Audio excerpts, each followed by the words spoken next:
तो चलिए शुरू करते हैं। राजमाता, मेरी बीवी 1 महीने से मायके गई हुई है।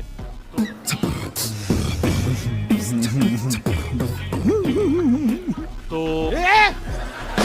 क्या बोल रहे हैं? लाज माता के बारे में ऐसे बात करेगा तू? शर्म नहीं आती है? मोटप्पा, उसकी पूरी बात तो सुन ले। हो सकता है वो कुछ और बोल रहा हो। सच अ पॉजेसिव मैन ही।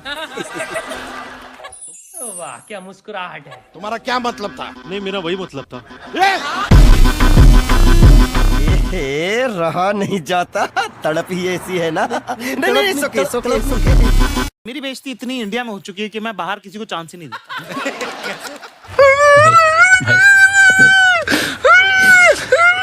नहीं, एक तो अपनी और बच्चों की बनती नहीं है, ठीक है।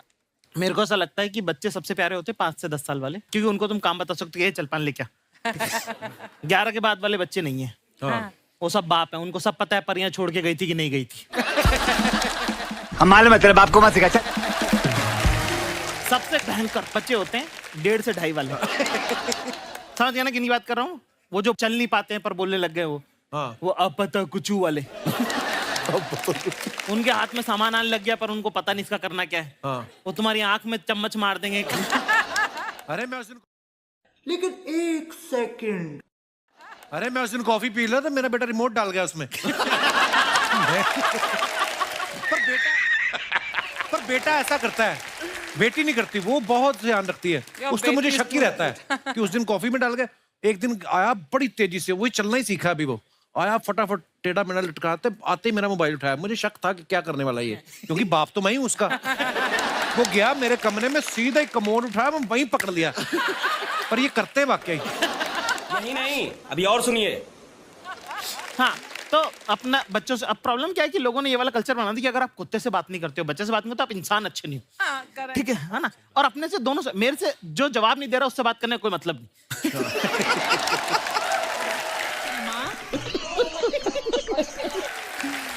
एक तरफा आशिक मुझे समझ में आता है, एक तरफा बात करने वाले मुझे समझ में नहीं आते। अगला जवाब नहीं दे रहे, लोगों गुचू अपने बस का नहीं है ये सब। मैं ट्रेन में बैठा एक बार, इंदौर से मैं दिल्ली जा रहा था, ठीक है।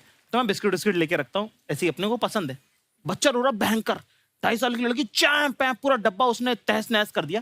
तो मुझे लगा यार कि बच्ची है, रो रही है ना। तो मैंने उसको बिस्किट दे दिया। अच्छा, उसकी मदर नहीं थी, फादर ही थे जो संभाल रहे थे। बाप से ऐसे संभाल लिया बच्चा, वैसे वो भी हो रहा था। मैंने कहा थोड़ी देर में आती होंगी, वो संभाल लेंगे, उनको ट्रिक ज्यादा अच्छी पता होती है। उसने बोला नहीं, खुददार बाप था सब। नहीं करके उसने बोला मैं बाहर खिलाता हूँ ये, ठीक है। ऐसे उठा के मैंने बिस्किट ऑफर किया, उसने बिस्किट नहीं लिया। मैंने कहा अपना क्या, अपन ही खाने वाले थे वैसे भी। और मैं खाना खा के आया था। 5 मिनट बाद वो पुलिस वाला लेके आ गया। अच्छा, क्या ये नशे के बिस्किट खिला रहा है? नशे के बिस्किट।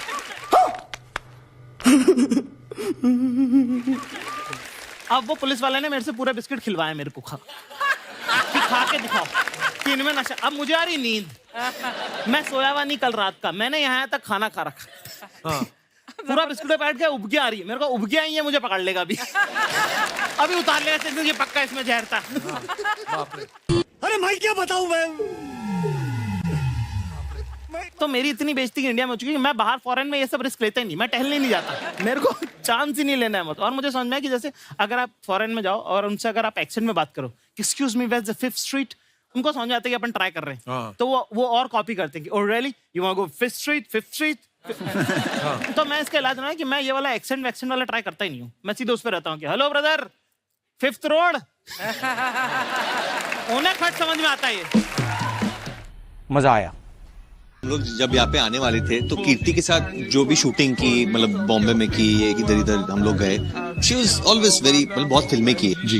बट जब उसको पता चला कि हम लोग यहाँ कपिल के शो पे आने वाले हैं, तो मुझे message, Varun tomorrow we are going to Kapil show. मैं नहीं मानता। What should I do? What should I wear? इतनी एक्साइटेड थी, पूरे शूट पे नहीं थे। I've got a voice note, I'll play it. You take my number next time, direct मेरे से पूछो। लेकिन यार यहाँ में पिघल गया। अरे बड़ा कमजोर लेग पीस है इस मुर्गी। कौन है ये लोग? कहाँ से आते हैं? खेलेगा फ्री फायर।